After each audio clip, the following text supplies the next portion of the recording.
Bienvenue dans cette nouvelle vidéo. Nous allons mettre l'accent sur les périodes de temps.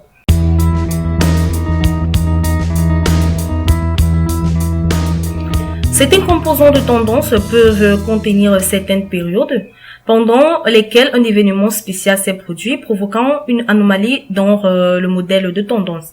Par exemple, vous pouvez avoir un pic ou une baisse inhabituelle importante de la tendance provoquée par une occurrence dans votre organisation.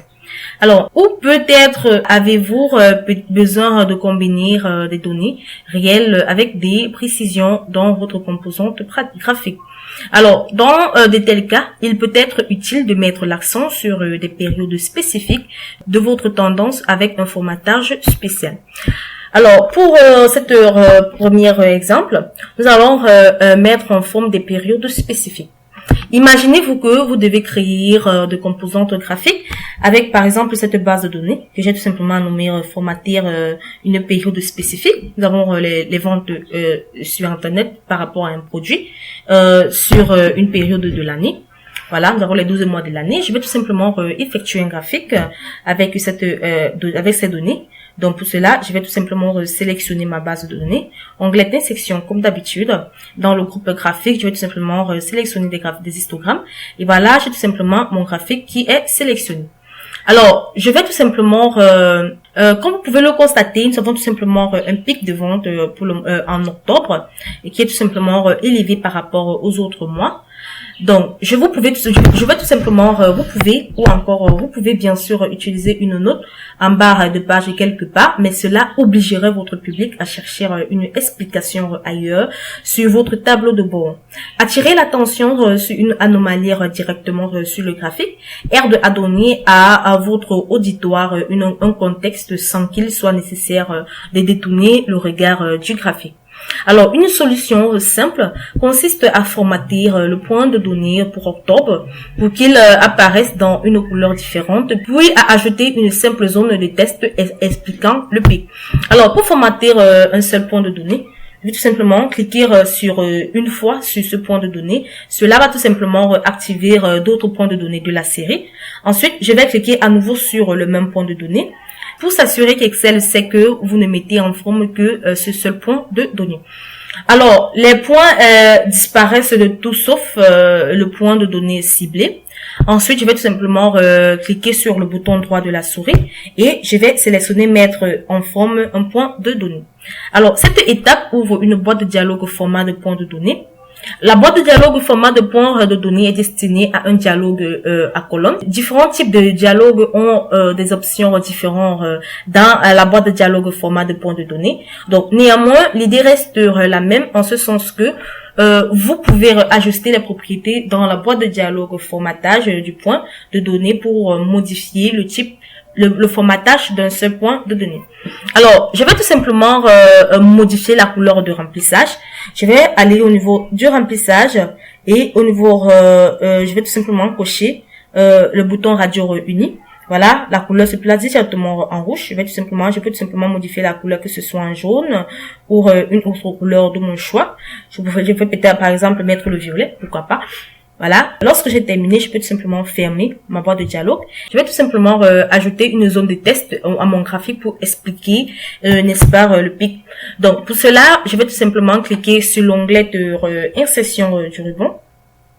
Ensuite, je vais cliquer sur zone de test et je vais tout simplement venir... voilà, je vais tout simplement...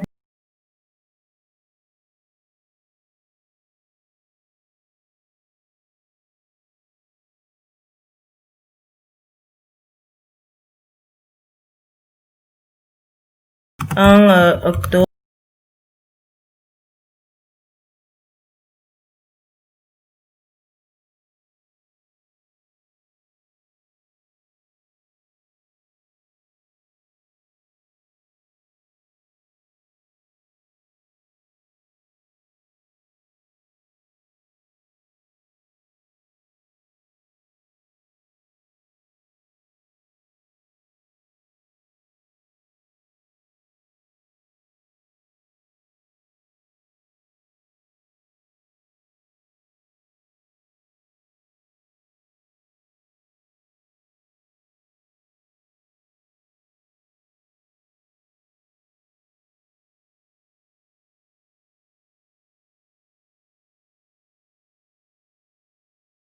supprimer ces traits.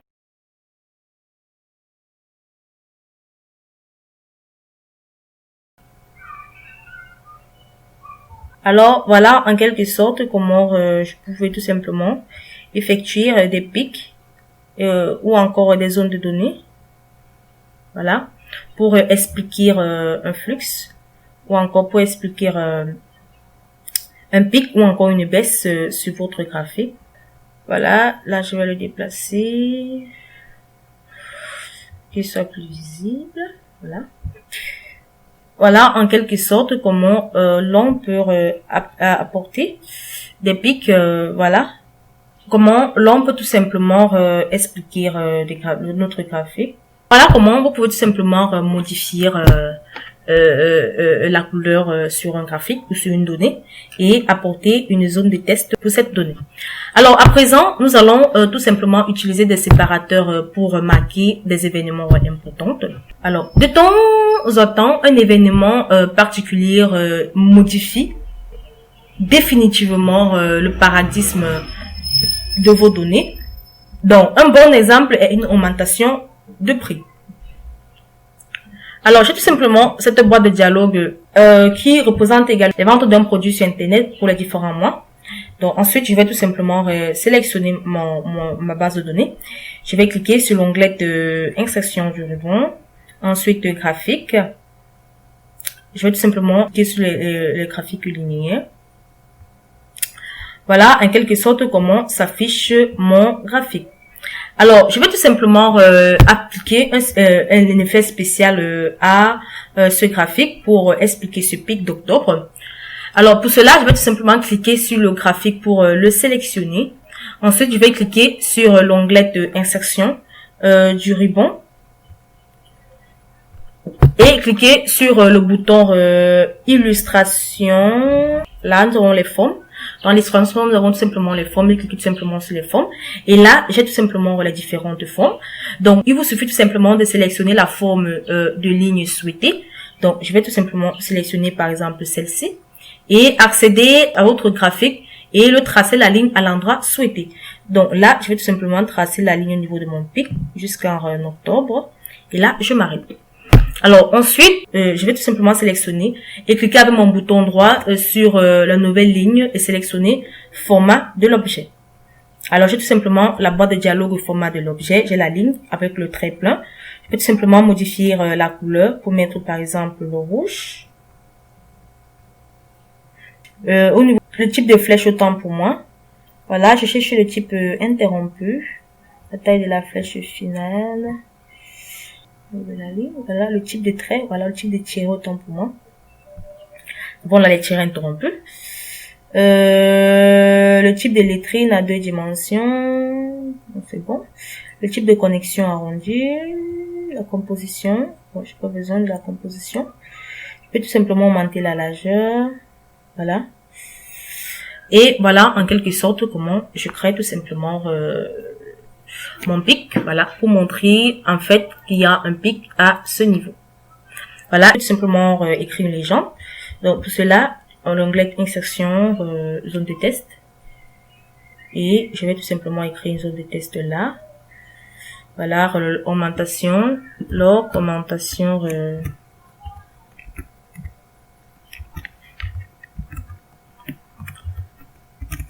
Augmentation.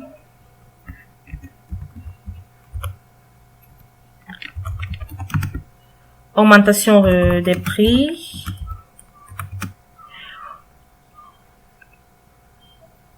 Augmentation des prix à prix effet. L'augmentation des prix prend effet en octobre. Voilà. Voilà, j'ai tout simplement ajouté une zone de test. Je vais tout simplement sélectionner. Voilà, ma zone de test. Je peux tout simplement le déplacer pour le mettre un peu plus en haut. Voilà, en quelque sorte, comment je peux tout simplement modifier mon graphique. Alors, Comme vous pouvez le constater, la tendance comme vous pouvez le constater, a été effectuée de manière permanente par une augmentation des prix mise en œuvre en octobre. Alors, comme vous pouvez le constater, une ligne de démarcation a tout simplement accompagné d'un étiquetage constitue une indication distincte de la hausse des prix, séparant ainsi l'ancienne tendance de la nouvelle. Alors, à présent, nous allons voir comment présenter des prévisions dans vos composants de tendance. On vous demande souvent d'afficher des données réelles et des données prévisionnelles sous la forme d'une composante à tendance unique. Lorsque vous montrez les deux ensemble, vous devez vous assurer que votre public peut clairement distinguer où les données se terminent et où commencent les prévisions. Alors, nous avons tout simplement cette feuille de calcul où j'ai constitué ce tableau. Où nous avons tout simplement les données des ventes pour 2012 et nous avons les prévisions en 2013. Voilà, et tout simplement indiqué là qu'il s'agit tout simplement de la cellule C14 qui est tout simplement qui commence les prévisions pour 2013. Alors, lorsque vous disposez du jeu de données correctement restructuré, vous pouvez tout simplement créer un graphique en courbe. Donc, à ce stade, vous pouvez appliquer un formatage spécial à la série de données de prévision de 2013. Donc, pour cela, je vais d'abord commencer par créer le graphique à courbe. Je vais tout simplement sélectionner ma base de données, section, graphique linéaire en courbe. Voilà, je vais tout simplement sélectionner la forme qui me plaît. Voilà. Lorsqu'il est fait, comme vous pouvez le constater, puisque mes données ont été divisées aussi, je vais tout simplement les ventes pour 2012 et les prévisions de 2013. Alors, pour effectuer l'affichage par rapport aux prévisions, je vais tout simplement cliquer sur les séries de données représentant les prévisions pour 2013. Donc, cliquez uniquement sur les séries de données en rouge. Et ensuite, je vais tout simplement effectuer... Alors, cette étape place les données sur tous les points de données de la série. Si tout simplement cela place sur toutes les données de la série, vous pouvez également sélectionner uniquement pour les prévisions ou uniquement pour les données dont vous avez souhaité. Ensuite, vous faites un clic droit de la souris et vous sélectionnez mettre en forme une série de données. Et là, nous avons tout simplement la boîte de dialogue format de série de données qui apparaît. Donc, dans cette boîte de dialogue, vous pouvez ajuster les propriétés pour formater la couleur, l'épaisseur, le type de la série. Alors, pour cela, je vais tout simplement aller au niveau du remplissage. Je vais tout simplement mettre à trait plein. La couleur, je peux, au lieu du rouge, je peux mettre le jaune. Bon. Voilà, au niveau de la largeur, je peux tout simplement augmenter la largeur. Tout cela dépend de moi. Et au niveau des traits, de la composition, le type de tiret, je peux tout simplement mettre les tirets arrondis. Voilà, le tiret à point. Voilà. Et au niveau de la taille de la flèche, je peux tout simplement augmenter la taille. Cela dépend de moi. Voilà. La transparence. Je peux augmenter le pourcentage de transparence et la largeur de mes données. Donc, la couleur est un peu sombre, je ne vois pas bien, je vais mettre le rouge. Voilà, en quelque sorte, comment j'ai modifié, n'est-ce pas, l'affichage des prévisions. Alors, je peux tout simplement augmenter mon graphe pour voir, voilà. En quelque sorte, comment je peux tout simplement modifier, même au niveau de mes données. Cela est tout simplement représenté. Bon, voilà en quelque sorte comment vous pouvez tout simplement modifier les prévisions pour votre base de données. Alors, le meilleur moyen d'obtenir cet effet est de commencer par une structure de données similaire au début. Voilà, lorsque vous avez créé votre graphique, voilà, comme vous pouvez le voir, les ventes et les prévisions se trouvent dans une colonne distincte. Donc, ainsi, lorsque vous établissez un graphique, vous obtenez deux séries de données distinctes. Notez également que la valeur dans la cellule de B14 est en réalité une formule faisant référence à C14. Donc, cette valeur sert à assurer une ligne de tendance continue, sans lacune, lorsque les deux séries de données sont regroupées. Voilà, lorsque je clique là, il s'agit tout simplement de C14. Alors, voici la cellule C14. Alors, en quelque sorte, j'espère que